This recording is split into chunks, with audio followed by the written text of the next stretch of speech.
Saturday's first video for you is first news story is from Ethiopian capital Addis Ababa. Police used force. Police beat Addis Ababa University students today.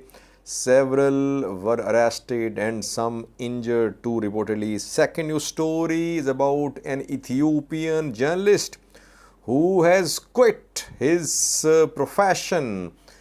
He will not appear on any platform, on any media platform. Why did he quit journalism? What is wrong?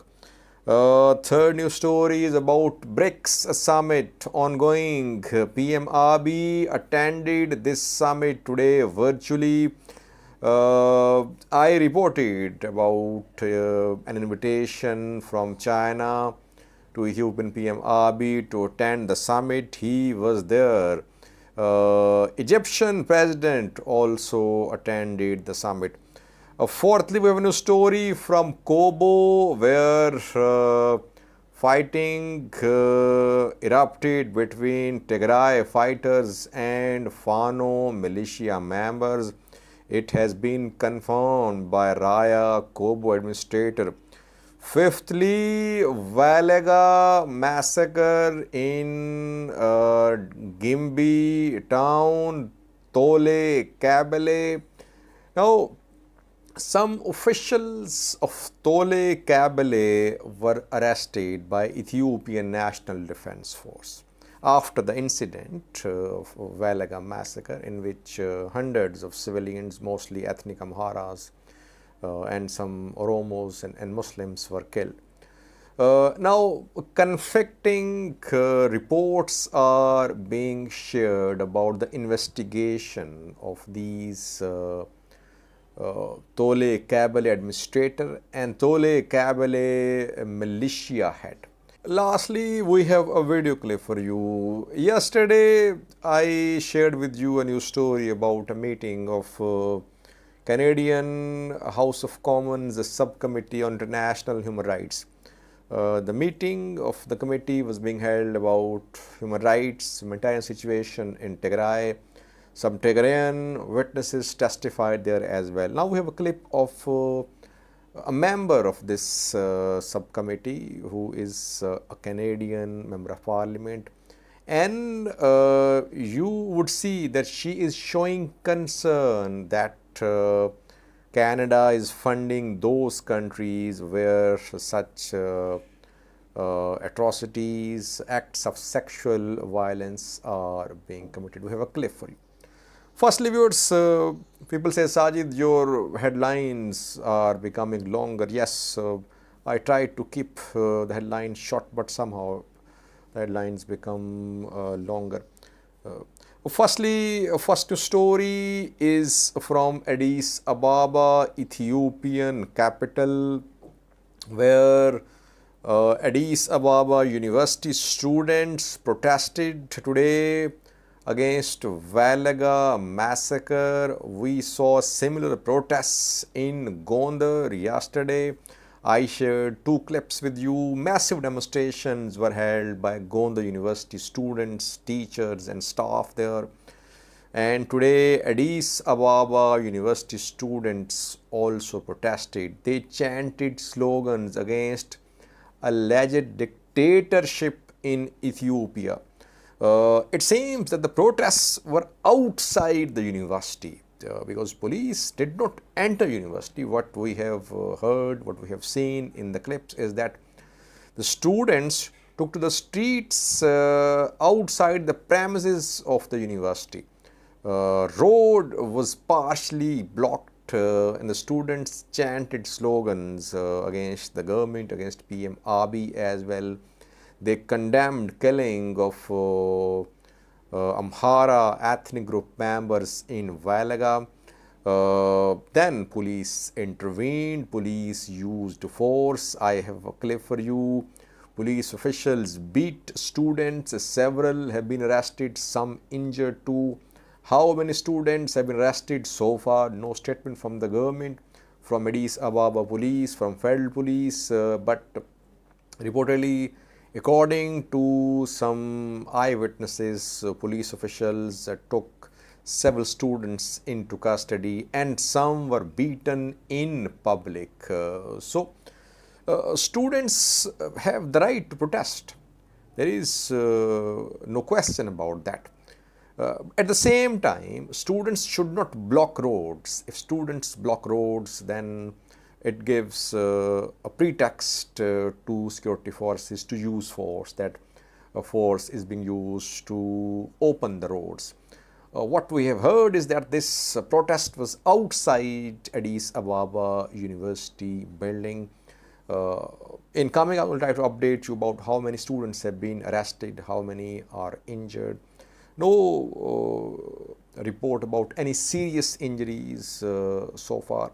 I have two clips for you. First one shows the protesters, Addis Ababa University student protesters, and second one shows police using force against these protesters. Watch these two clips.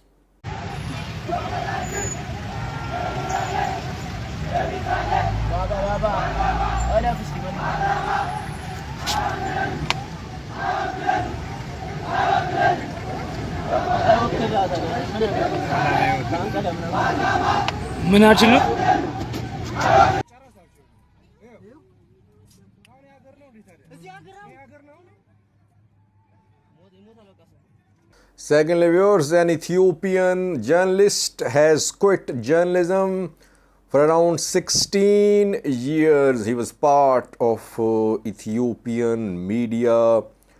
He worked at ESAT for years. Then he quit ESAT at the start of this year. Who is he? He is Mesay Mekonen. A few hours ago, he shared a message. And he says that he will not be on any media platform. Why did he make this decision? Firstly, Mesay worked for years at ESAT International, satellite TV channel. Then at the start of this year, Mesay Mekonnen and other journalists, they developed some disagreements, disputes with ESAT channel authorities, and they split. They created a YouTube channel, EMS, Ethiopian Media Services, and they were calling for funds to establish EMS satellite channel as well, satellite TV channel. And back then, Mesay Mekonnen and other journalists accused ESAT channel of working for Azima party of Birhanu Naga. That channel was involved, its owners were involved in raising funds for Azima. Azima, political party, cannot have a news channel. Political parties are not allowed to run channels, TV channels in Ethiopia, because of Ethiopian law. He started this YouTube channel, which was going well, I think. But now he has suddenly announced to say goodbye to journalism. Why is he quitting? What is he saying? He says, firstly, in his message, that it was a hard decision, a difficult decision, but he's sorry if he has hurt the people who watch him. Secondly, he says that this decision is related to family issues. He wants to give more time to his family business. He says that 3 out of 4 reasons behind this decision are linked to his family. So it's a personal decision. It's not linked to any pressure upon him. He has not said anything that he is under pressure. And he announced that he will no longer be on any media platform. He wished success to EMS, newly established YouTube channel, and I think satellite channel could be in the making as well. He said, journey is tough, but you people should work and you will be successful in future. Uh, and he said that for the last 16 years he has been working in this field. He thanked all his colleagues as well, showed his love for Ethiopia too. Now, question is, what is the legacy of Mesay Mekonnen? How will he be remembered? I think he is an ethnic Amhara, and his reporting was seen as pro-Amhara. Tigrayan news outlets, Tigrayan activists have been accusing him of blessing, of supporting Tigray genocide, Tigray war. Oromo activists, Oromo news outlets have been accusing him of working against Oromo interests. So he was seen as pro-Amhara. He interviewed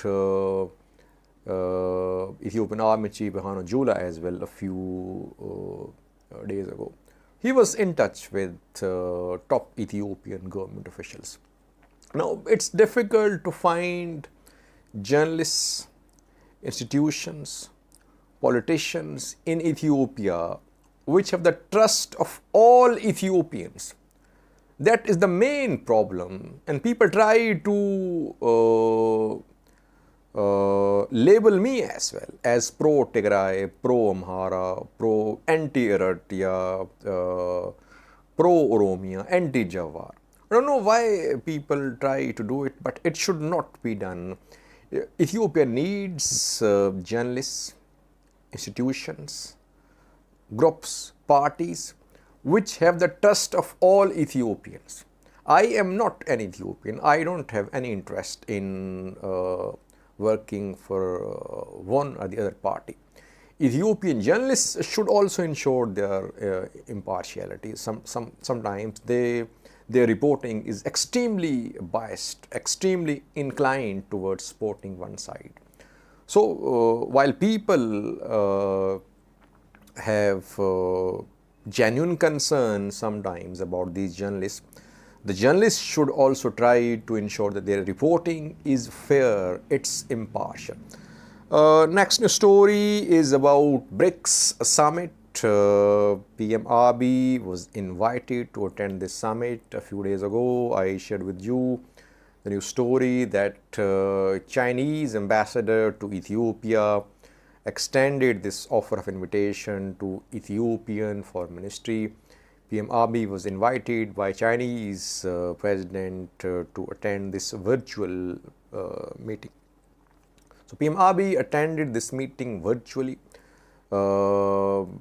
What is BRICS and why was PM Abiy invited?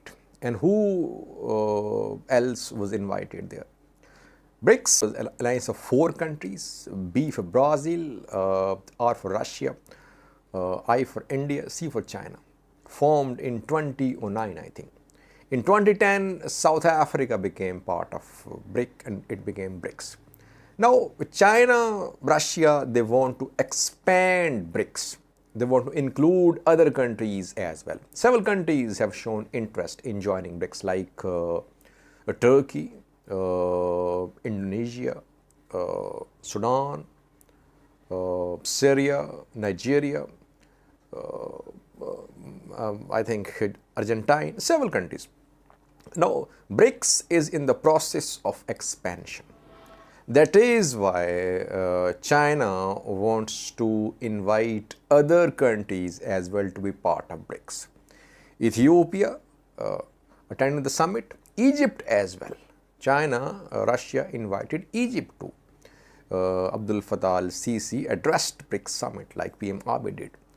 So it means that we could see expansion of BRICS in coming days. China, Russia, they're trying to form an alternative world order which is being led by US. China, Russia, they want an alternative alliance of countries in Asia, Africa, North America and Europe as well, if they can find allies there. They want to build an alternative world order. Let's see, will Ethiopia join BRICS or not? That remains to be seen. And if both Ethiopia and Egypt are invited to join, will Ethiopia join while Egypt also being invited to join? Let's see. But it shows that China values its relations with Ethiopia. That is why Ethiopian PM Abiy was invited, and Russia as well. Both Russia and China, they value their partnership with Ethiopia. Fourthly, viewers, fourth news story is from Kobo, Kobo town of the Amhara region, Raya Kobo rather, not Kobo town. In two previous videos, I reported about fighting for a mountain in North Vollo, close to Kobo. Secondly, I reported the movement of Amhara Fano militias towards Kobo front lines. Mehre Wadajo, East Amhara Fano commander, who is under the control, you can say, or you can say that he has good relations with Ethiopian National Defense Force. He was seen heading to front lines, leading Amhara Fano militia members. There was fighting in some Kebeles of Kobo. It has been confirmed now. Who confirmed it? Raya Kobo zone administrator confirmed it. His name is Tilahun Lula. Tilahun Lula has confirmed that there has been fighting between TPLF, so to say, fighters and Amhara Fano militia members in 3 Kebeles. Administrator is accusing Tigray forces that they are continuing their provocative activities. In which Kebeles fighting erupted? 3 names shared by administrator. Firstly, Mahguva. Secondly, Arin Baba. Thirdly, Jarota. In these Kebeles, there were heavy clashes. Was there ENDF too? We don't know. No word by Tilahun Lula about the presence of ENDF in this area. What is the situation now? Situation is under control now, reportedly, after some meetings. It was basically a border issue on Tigray Amhara border, and it is being said that the issue has been resolved now. But there was sudden escalation of fighting on Tigray Amhara border in these 3 Kebeles of Kobo. We'll update you in coming videos about the situation on Tigray Amhara border. Fifthly, viewers, very important news story is from Wellega. We know that a few days ago, hundreds of innocent civilians were killed in Wellega. Innocent civilians, unprovoked attack. The killed were not fighters. And since then, we are seeing conflicting statements. Both government and OLA are accusing each other. OLA, OFC, OLF are calling for some internationally monitored inquiry. The government is accusing OLA. Government has launched a new operation against Omo Liberation Army. Amhara regional government, Amhara region-based groups, they are also accusing OLA that OLA is behind this attack. Now, 2 officials of Tole Kebele were arrested by Ethiopian National Defense Force after this massacre was committed. Tole is the place, Tole Kebele, in Gimbi, Wareda, where this massacre was committed. The 2 people arrested are firstly Nigato Umeta. Nigato Umeta is Tole Kebele administrator. Secondly, Tole Kebele militia chief, militia head, he was also arrested. His name is Kidane Varva. ENDF, Ethiopian National Defense Force, is investigating them. Is there any role of these officials in what happened in Tole? Now, we are receiving unconfirmed reports about the investigation, which is ongoing. A journalist, Ganeth Asmamao, shared some claims about the ongoing investigations. He claims that Nigato Umeta and Kidane Varva have confessed that government forces, government militias and government officials, they were removed from Tole Kebele before this massacre at the orders of Gimbi Wareda administrator. And after that massacre was committed, it is being said that Tole Kebele administrator received a call that army was going to launch an operation in Tole. That is why local militia, local officials should be removed from this Kebele. We don't know who made this call. Could have been called by perpetrators as well. So these reports are being shared. Now, government officials are being accused too of Tole Kebele that they were part of this massacre. But again, I'm saying these are all unconfirmed reports. I think Ethiopian National Defense Force or Oromia regional government should issue statement about the investigation. They were arrested 4 days ago, I think. So what was investigated in 4 days? What is the role of these local officials of Tole Kebele? Were they involved? If they were not involved, why are they still in detention? They should be released immediately. Lastly, we have a clip for you. We know that Canadian House of Commons Subcommittee on International Human Rights held a meeting on human rights situation in Tigray. Some Tigrayan witnesses testified there. They shared account of human rights abuses, sexual violence, what happened in Tigray. What was the response of Canadian parliamentarians after hearing the testimonies of Tigrayan witnesses? Watch this clip. Thanks for watching. One of the things that when I hear that testimony is I recognize the trauma that we've already heard about and the need for Canada to support the Tigrayans as they recover from this, because there will be this long-term trauma. We do have a feminist international assistance policy, and from my perspective, we cannot say we have a feminist international assistance policy and then fund provide bilateral aid to a country that is responsible for some of these crimes. So